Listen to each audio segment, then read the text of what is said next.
Can you please explain why there would end up being more GMOs in New Zealand, including being released into the environment and potentially in our food because of this bill by MB?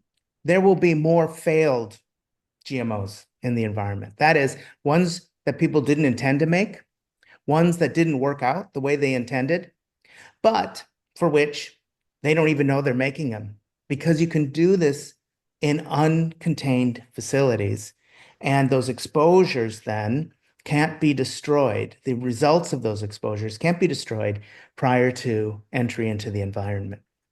Now, we won't have any idea when this happens, how often it happens, and in the diversity of species in which it happens. And that means that as our detection techniques improve, because that will happen, it is already happening, we can't assume that we will be as blind to these changes in the future as we might be now. As that happens, then these unknown organisms, which will be regulated in other countries, can contaminate our exported goods and cause trade disruptions. Countries such as Brazil and all of the EU countries have what's called zero tolerance.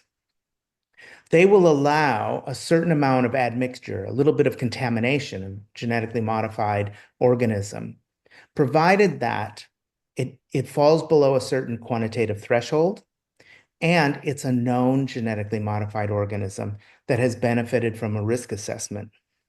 If it is an unknown genetically modified organism, there is no tolerance and the entire consignment is condemned.